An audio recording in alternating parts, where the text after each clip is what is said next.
Short వీడియోలో employee self service పోర్టల్లో ఎలా లాగిన్ అవ్వాలి, వాళ్ళ డీటెయిల్స్ ఎలా చెక్ చేసుకోవాలని మాత్రమే చూపించాను. కొత్తగా జీపీఎస్ అటెండెన్స్ అనేది యాడ్ చేయడం జరిగింది. దానికి సంబంధించింది ఈ వీడియో. ఇది వచ్చి మేనేజర్కి సంబంధించింది. మేనేజర్కి ఇక్కడ చూస్తే వాళ్ళ ఎంప్లాయీ డేటా మొత్తం వచ్చేస్తుంది. అలాగే సమ్మరీ కూడా వస్తుంది, ఎంతమంది ప్రజెంట్, ఎంతమంది లీవ్ అనేది అతనికి తెలిసిపోతుంది. ఏదో ఒకవేళ నెట్వర్క్ ఇష్యూ కావచ్చు, సంథింగ్ ఏదో ఒక ఇష్యూ రావచ్చు. అలాంటప్పుడు జీపీఎస్ అనేది వర్క్ కాకపోతే మాన్యువల్గా మేనేజర్ ఎంటర్ చేస్తాడు. మేనేజర్కి ఇక్కడ ఆప్షన్స్ ఉంటాయన్నమాట వాళ్ళ డాష్బోర్డ్లో.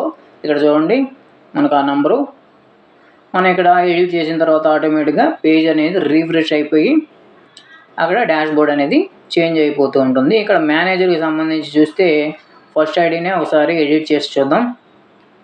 ఈ ఎంటీ ఉన్న ప్లేస్లన్నీ కూడా ఎడిట్ చేసుకోవచ్చు అనమాట. ఇంతవరకు ఎవరు వేయలేదు కాబట్టి అక్కడ అన్నీ ఎంటీగా ఉన్నాయి. ఇప్పుడు నేను ప్రజెంట్ పెట్టేసి జస్ట్ సేవ్ మీద పెడతాను అనమాట. ఏదైతే సేవ్ అని కొడతానో అది మాత్రమే సేవ్ అవుతుంది. ఇప్పుడు అక్కడ పి అనేది మార్క్ అయింది. అలాగే ఎంప్లాయీకి కూడా పి అని చూపిస్తుంది వాళ్ళ మొబైల్లో. దీని యూఐ చాలా స్మార్ట్గా ఉంటుంది, చాలా యాక్యురసీగా కూడా ఉంటుంది. అలాగే ఎక్కువ మంది ఎంప్లాయీస్ ఉన్నప్పుడు సెర్చ్ చేసి వాళ్ళ నెంబరు డైరెక్ట్గా సేవ్ చేసేయచ్చు అనమాట. ప్రజెంట్ ఆ లీవ్ అనేది ఇక్కడ లీవ్ పెడతాను చూడండి. ఈ లీవ్ మళ్ళీ డాష్బోర్డ్లో అప్డేట్ అయిపోద్ది సేవ్ మీద కొట్టంగానే.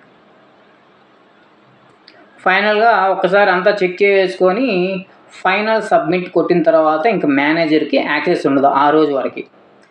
ఇంకా ఏదైనా మార్పులు చేయాలంటే అది హెచ్ఆర్కి మాత్రమే.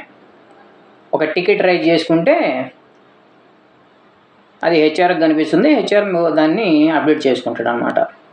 ఇది వచ్చేతలకే మొబైల్లో ఇలా ఉంటుంది.